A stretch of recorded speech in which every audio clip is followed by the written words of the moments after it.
Hola, bueno, vamos a comenzar trabajando hoy texto biográfico, que es un texto muy adecuado para aplicar sobre todo en segundo ciclo. Lo interesante del texto biográfico es que es un texto que está vinculado al texto histórico, porque describe la vida de algún personaje. Yo elegí tres biografías, porque recuerden que siempre los alumnos, antes de producir un texto y de conocer ese texto, se tiene que familiarizar, por lo tanto tiene que ser lector de diversidad de biografías en este caso. Recuerden que lo que nosotros tenemos que transmitir como contenido son los quehaceres.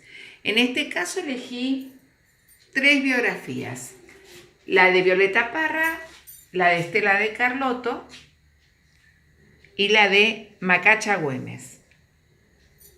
Es importante que siempre tengan un criterio de selección, porque les va a dar más posibilidades de seguir una secuencia de trabajo. Los alumnos deberían contar con estas tres biografías para poder leer, o sea, tener el soporte sobre el cual después van a ir trabajando. La superestructura del texto biográfico implica partir siempre del nombre y del apellido completos del personaje. En el primer párrafo van a estar las fechas de nacimiento y muerte en caso de fallecidos o no, y el lugar. En el cuerpo de la biografía se tiene que desarrollar aquellas actividades por las cuales estos personajes trascendieron en su historia. Y en el cierre puede haber algún dato anecdótico o justificación de por qué pasó a la posteridad. Se pueden mencionar, por ejemplo, las obras que han producido, por qué se han destacado, Violeta Parra, por ejemplo, en el plano artístico y también por lo ideológico, Estela de Carlotto por la lucha a favor de los derechos humanos y Macacha Güemes en los procesos de independencia de nuestro país. El elemento en común es que son tres mujeres que han sido muy importantes en su época y aún en la actualidad. ¿Qué podemos trabajar desde la reflexión del lenguaje? Poner el foco, por ejemplo, en la diversidad de sustantivos propios, que abarca no solo nombres y apellidos completos, sino nombres de ciudades, títulos de libros, títulos de obras, entre otros. O sea, trabajar la diversidad de lo que hace al sustantivo propio y no quedarnos siempre en el nombre propio. Podemos trabajar el uso de paréntesis, sobre todo para las fechas que suelen estar entre paréntesis. Podemos trabajar la coma. La coma puede ser la coma como aclaración, la coma como enumeración y la coma como pausas en el texto, ¿sí? Es muy interesante también que se observe que en el texto histórico siempre los datos tienen que ser veraces.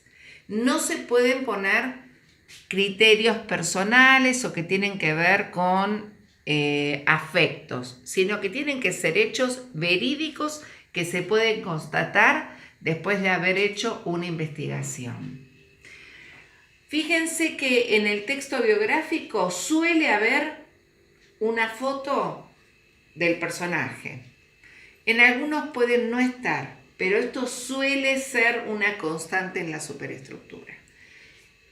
Esto podría ser la presentación, porque tenemos que pensar en los alumnos como lectores de textos biográficos. En una segunda etapa podemos hacer el análisis. Por ejemplo, ¿por qué la docente habrá elegido estas figuras para leer y conocer sus vidas?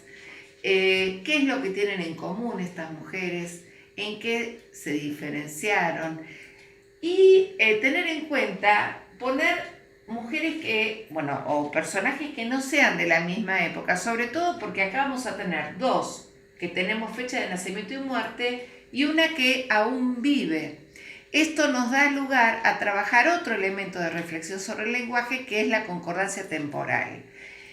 Generalmente predomina el pretérito perfecto simple del modo indicativo, porque son hechos que comenzaron y terminaron, ¿no? Es el pasado más concreto. Pero también la biografía da lugar a lo que se llama presente histórico, como los textos de historia, que es describir, narrar toda una situación como si estuviera pasando en la actualidad. En este caso, el haber elegido Estela de Carlotto me permite trabajar el tiempo presente, dado que ella sigue viva. Entonces, esto es importante también tenerlo en cuenta. En la línea de la secuencia didáctica, ya pasado el proceso y en la etapa del quehacer del lector, podemos pasar al quehacer del escritor. ¿Qué es lo interesante en esto? Que los chicos sean productores de biografías. O sea que se les puede proponer que elijan algún miembro de su familia o muy cercanos a ellos, que sea importante, y que los alumnos escriban la biografía de esa persona. Esto implica restablecer lo que es el diálogo y la búsqueda de información sobre un ser querido, que muchas veces en la vorágine de los tiempos que vivimos, excepto este de cuarentena, el diálogo se ha corrido de lugar. Entonces, recuperar esa memoria familiar a través de la información que nos pueden brindar los padres, los tíos, los abuelos, los primos, quien sea. Y me parece una interesante idea como para que esta situación que nos toca vivir sea el inicio de que cada familia tenga su propio texto biográfico.